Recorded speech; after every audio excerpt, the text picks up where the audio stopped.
Assalamualaikum warahmatullahi wabarakatuh. Saya Naura Yasin Marania dengan 3 digit NIM akhir 060.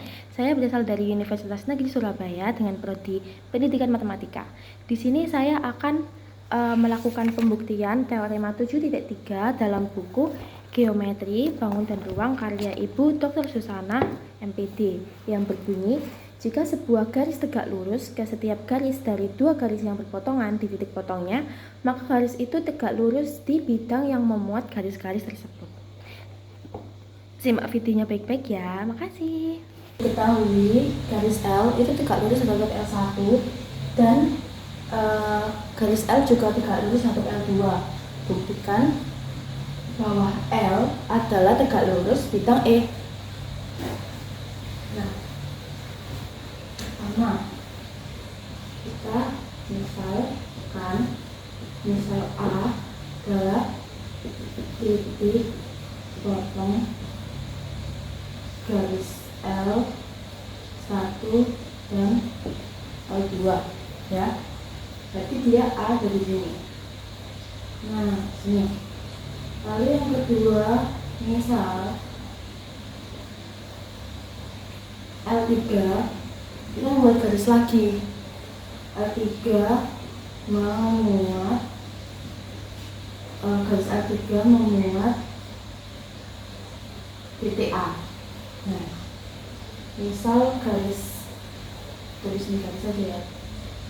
Garis L3, jangan ini saya buat garis L3 memuat titik A. Nah, jadi letaknya ada di sini.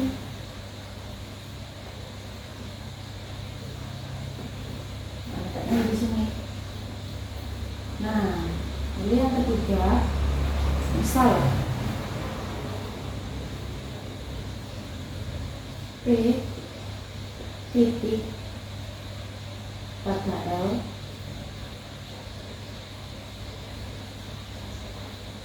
lalu B1 titik pada L1 lalu B2 titik pada L2 ini komen ya, dan B3 titik pada L3. Sekarang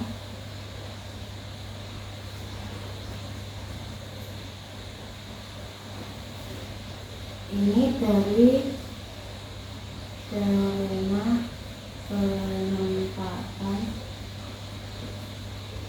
titik. Nah, sini. Oke. B1 titik pada P titik pada L. Misalkan P-nya ada di sini. Oke. Lalu B1 titik pada L1, yakni di sini, L1 di sini ya. Lalu B2 titik pada L2, sini misal. Dan B3 titik pada L3, sini ya. Nah, lalu yang keempat, kita tulis lagi yang diketahui, L tegak lurus L1 dan L tegak lurus L2 diketahui. Nah, yang kelima, kita buat kiri, misal kiri, titik kiri itu adalah titik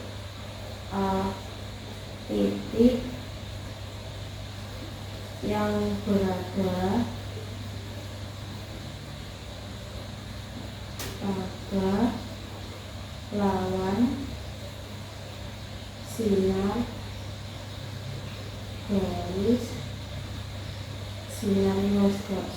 luas garis PA, dan Q itu adalah elemen L ya, elemen L adalah anggota dari L. Dia anggota dari garis L, tapi dia letaknya berlawanan dengan sinar garis PA. Sinar garis PA ke atas. Jadi Q itu titik yang ada di sebelah sini. Sedemikian hingga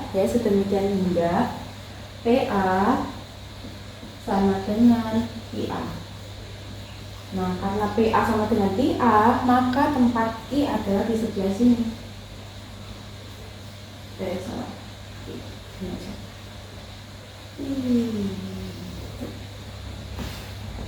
Langkah yang keenam,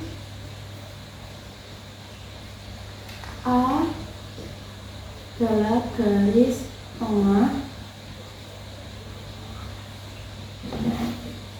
garis tengah PQ ya. Dan ini definisi garis tengah. Dari definisi garis tengah. Karena A itu karena A adalah garis tengah dari PQ, maka L1 dan L2 adalah garis sumbu PQ. Karena apa? Karena L1 dan L2 itu kan tegak lurus nih. Dari akibat langkah 4 dan enggak langkah. Tulis langkahnya. Langkah 4 karena dia tegak lurus terhadap garis L ya. Lalu dia membagi ruas garis di depannya menjadi sama besar, yakni titik baginya ada di titik A yang merupakan garis tengah PQ. Nah, A di sini kan dia dia juga elemen L1, A juga elemen L2, A juga elemen L3. Jadi L itu juga bagian dari L1 dan L2. Nah, akibat dari langkah 4 dan 6, maka L1 dan L2 merupakan garis sumbu dari PQ. Lanjut yang ke-8. Karena L1 dan L2 adalah garis sumbu dari PQ, maka B1P itu sama dengan B1Q dan B2P itu sama dengan B2Q. Ini akibat langkah 7. Nah, akibat dari langkah 7. Jarak antar B1 ke P itu sama dengan jarak antar B1 ke Q. Karena apa? Karena L1 itu merupakan garis sumbu dan B1 ada di L1. Nah, lalu yang kedua itu B2P, jarak antar B2 ke P itu sama dengan jarak antar B2 ke Q. Karena apa? Karena B2 ada di garis L dan ada di garis L2 dan garis L2 itu merupakan garis sumbu dari PQ. Nah, kita ingat lagi nih di teorema 7.2 di sebelumnya. Nah, karena kita udah mempelajari di teorema 7.2, maka bisa langsung kita tulis bahwa B3 itu B3. Ya, jarak antar B3 ke P itu sama dengan jarak antar B3 ke Q. Ya, ini dari teorema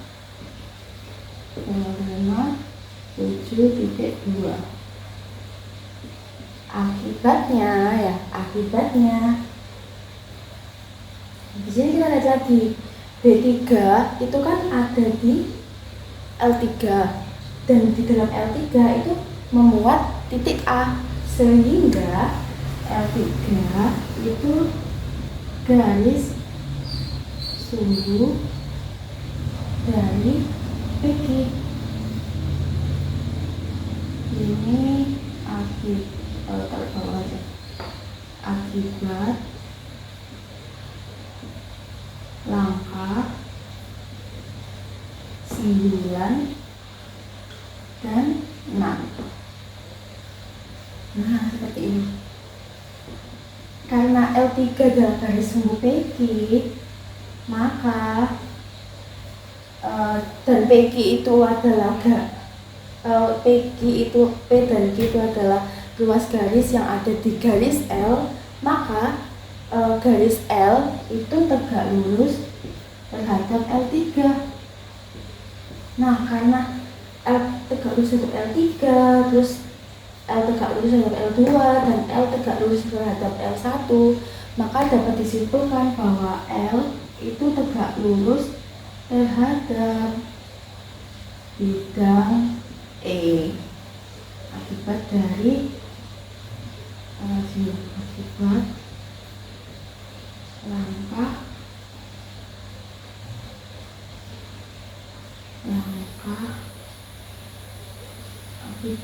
langkah 4 dan 12. Nah, terbukti. Terima kasih.